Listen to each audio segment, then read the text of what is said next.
It all started as a job to keep myself busy. I began working with children for an after-school program in Pasadena. The program director herself recommended me to the program coordinator at Hamilton because she saw something in me. I was given a job as a computer teacher for the after-school program. I never imagined the future that working at Hamilton Elementary would create for me. I decided to enroll in the Digital Teaching and Learning program to distinguish myself as a 21st century educator. It seemed natural for me to complement my teaching credential with my passion of technology. I feel more of an educator today than I did when I started my credentialing courses at APU. I started as a dreamer that knew education was the right calling.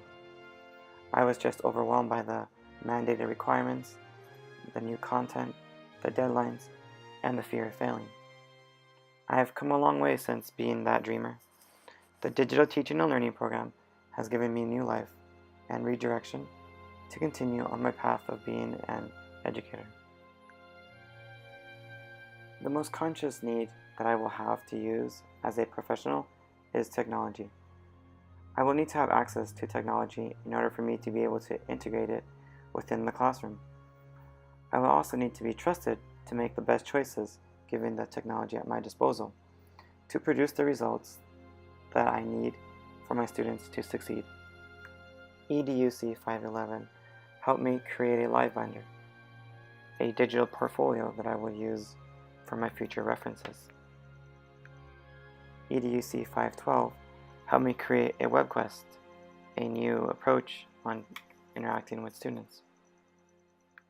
EDUC 514 had an excellent instructor. I learned to make a YouTube channel, which this video is currently on. I learned about digital citizenship, which was a very important eye-opening lesson for me, and I felt more enabled to create and use videos and photos in the classroom.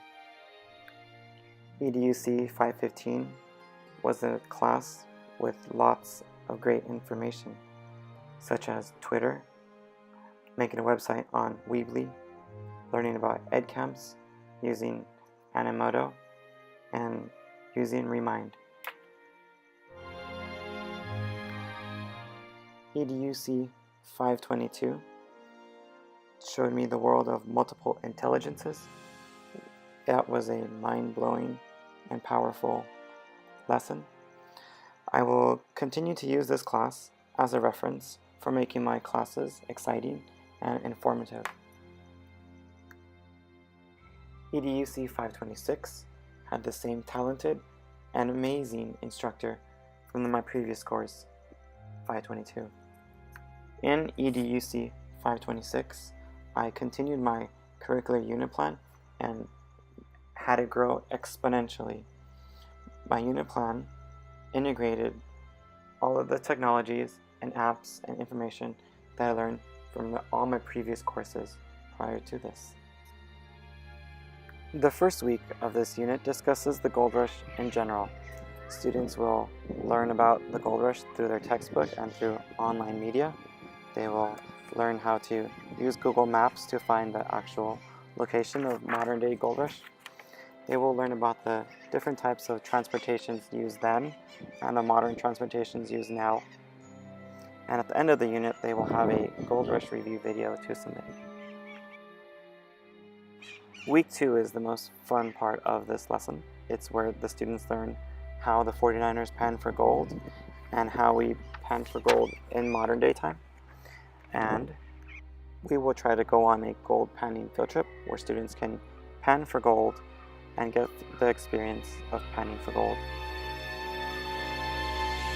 Students will be required to take photos of themselves panning for gold during the field trip and to take a video of themselves panning for gold on their field trip. Week 3 is where the students have a reflection on the entire Gold Rush unit. They will begin with a Gold Rush review from the field trip that they attended. They will review the positive and negative effects of the Gold Rush. They will create an Animoto from all their field trip photos, and finish the entire unit with a video that summarizes what they outlined. For my action research project, I decided to answer the question, how will better time management skills improve my chances of passing the CSET exam? I started out by keeping an online blog of the activities that I did in the afternoon. After a week, I switched from blogging to a paper journal. After my study was done, I realized that I forgot to include what I did at work. The workday plays a huge influence on my personal well-being after work. I created a chart from all the data that I collected to make it easier for me to understand myself. I concluded that work was distracting me from my study. While doing well at work is a plus, it is also very challenging towards passing my CSET exam. The 21st century classroom is the classroom that I plan on working in. It is important for me to stay updated with the newest trends in educational technology because my classroom will always be moving forward. I see myself leading the change in my school to become a California Technology Distinguished School because they will have that award by the time I become a teacher.